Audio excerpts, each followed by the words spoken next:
Pendeta Zhang diperintahkan oleh gurunya untuk membawa siluman ular raksasa yang bernama Xilian ke Gunung Kunlun untuk disegel.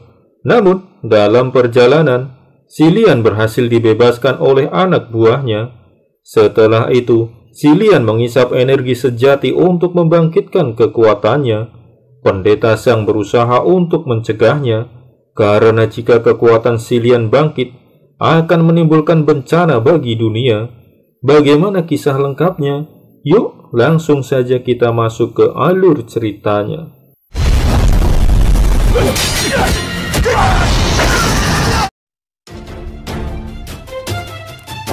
Film diawali dengan memperlihatkan Pendeta Zhang sedang dalam perjalanan membawa Xilian ke Gunung Kunlun.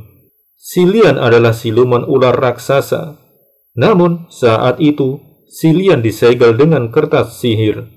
Pendeta Zhang memasuki sebuah rumah. Dia menyelamatkan seorang gadis yang ditangkap oleh 2 orang siluman. Namun, ternyata itu semua hanya jebakan. Saat Pendeta Zhang mendekati gadis tersebut, tiba-tiba gadis tersebut menyerang Pendeta Zhang.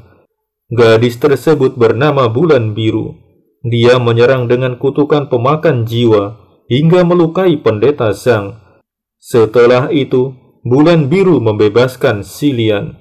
Xilian kemudian menyerang Pendeta Zhang. Pendeta Zhang pun berusaha menangkap kembali Xilian. Tapi Xilian berhasil kabur. Keesokan harinya, Pendeta Zhang melaporkan apa yang terjadi. Gurunya memarahi Pendeta Zhang karena gagal menjalankan tugas. Gurunya mengatakan, jika Xilian berhasil melatih ilmu pemurnian merah, maka kekuatannya menjadi tak tertandingi, dan dunia manusia akan menderita. Gurunya kemudian memberi pil pembangkit jiwa kepada Pendeta Zhang. Pil tersebut dapat menghidupkan orang mati.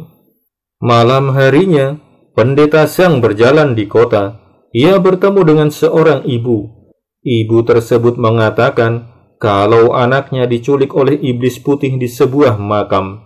Di tempat lain, pencuri Mao sedang menggali makam untuk mencari harta karun.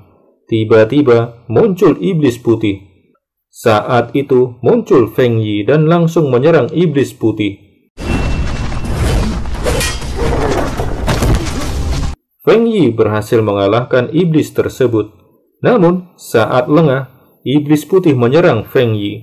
Feng Yi pun terluka. Tiba-tiba datang Pendeta Zhang menolong Feng Yi. Tapi secara ajaib, tubuh iblis putih pun meledak. Di sisi lain, Feng Yi merasa tak suka ditolong oleh Pendeta Zhang karena dia menganggap Pendeta Zhang merebut jasanya. Karena selama ini Feng Yi bekerja sebagai pemburu iblis. Keesokan harinya, saat makan, Feng Yi bertemu kembali dengan pencuri Mao. Pencuri Mao mengancam Feng Yi. Namun, dengan sekali gerakan, Feng Yi dapat mengalahkan mereka. Dan akhirnya, pencuri Mao mengangkat Feng Yi jadi pemimpin mereka. Melihat kemampuan Feng Yi, seorang putri juragan beras meminta agar Feng Yi menolong adiknya yang diculik iblis hitam.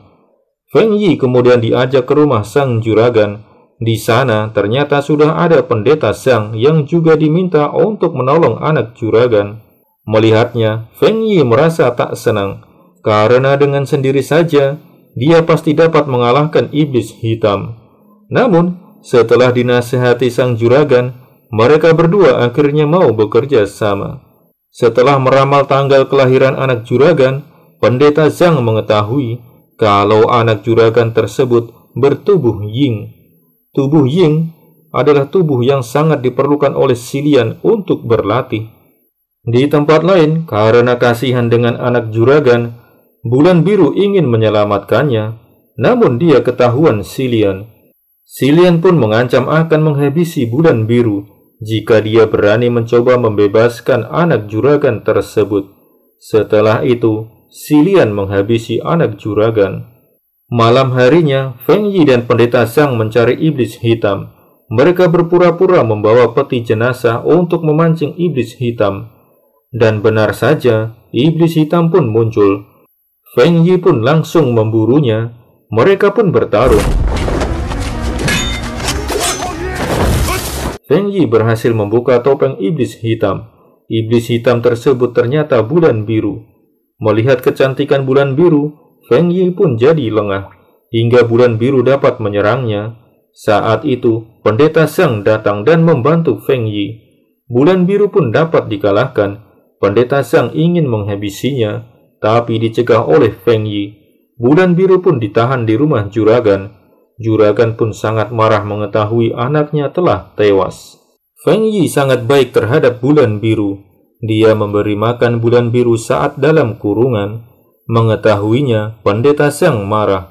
Feng Yi pun pergi. Pendeta Zhang kemudian mengatakan pada bulan biru, jika dia memberitahu di mana Xilian, dia akan diampuni. Tapi bulan biru menolak. Tiba-tiba pencuri Mao datang. Dia mengatakan kalau Feng Yi bertarung dengan Xilian. Mengetahuinya, Pendeta Zhang pun pergi menyusul. Saat Pendeta Zhang pergi, tiba-tiba Feng Yi datang menemui bulan biru.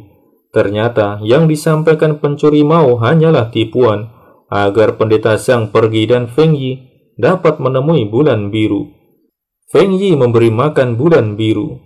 Pendeta Zhang akhirnya menyadari kalau yang disampaikan pencuri Mao hanyalah tipuan saja. Dia pun bergegas kembali. Saat sampai, dia pun marah pada Feng Yi.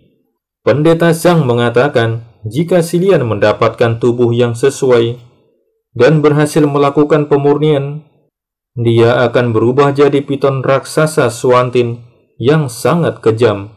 Kekuatannya dapat menyebabkan api langit membakar kota. Setelah itu, Pendeta Zhang pergi. Feng Yi kemudian menanyakan di mana Xilian bersembunyi.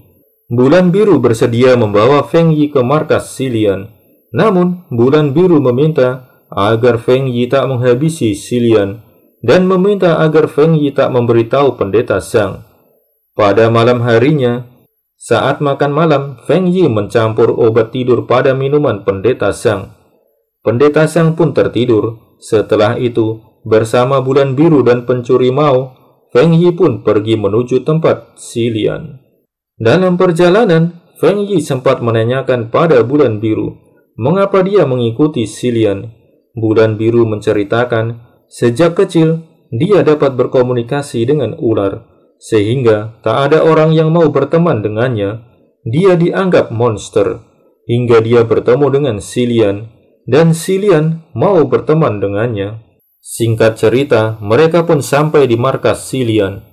Di sisi lain, ternyata diam-diam Pendeta Zhang mengikuti mereka. Feng Yi sampai di gua Xilian. Saat akan masuk ke dalam, bulan biru mencegahnya. Dia kemudian mengatakan kalau ini semua adalah jebakan. Sebenarnya Xilian yang meminta agar dia membawa Feng Yi ke markasnya, karena Feng Yi mempunyai tubuh yang sangat diinginkan oleh Xilian. Feng Yi pun terkejut. Mereka pun berusaha untuk melarikan diri, tapi terlambat. Xilian dalam wujud ular raksasa telah datang. Dia langsung menyerang Feng Yi. Bulan biru berusaha untuk membantu Feng Yi, tapi Xilian menyerangnya hingga terluka.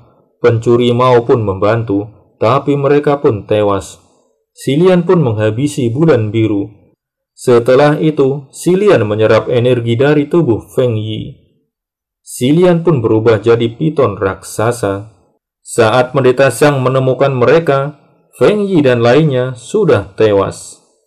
Pendeta Zhang kemudian membawa Feng Yi pulang. Dia memberi Feng Yi pil pembangkit jiwa, pemberian gurunya. Feng Yi pun hidup kembali. Di tempat lain, piton Xuantin telah bangkit. Api langit membakar kota dan menyebabkan bencana di mana-mana.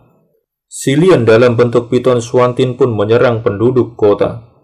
Pendeta Zhang dan Feng Yi pun menuju kota untuk melawan Xilian. Mereka bertarung dengan sengit. Serangan Feng Yi tak mampu melukai Xilian. Pendeta Zhang dan Feng Yi pun terluka. Untuk sementara, mereka berdua hanya bisa menghindari serangan Silian. Mereka berdua pun terdesak. Silian berhasil menelan Feng Yi. Feng Yi yang ada dalam perut Silian menyerang organ dalam Silian. Silian pun akhirnya tewas. Mereka berdua pun selamat. Film diakhiri dengan adegan Pendeta Zhang menyerahkan pedang miliknya pada Feng Yi. Terima kasih telah menonton video ini, semoga terhibur.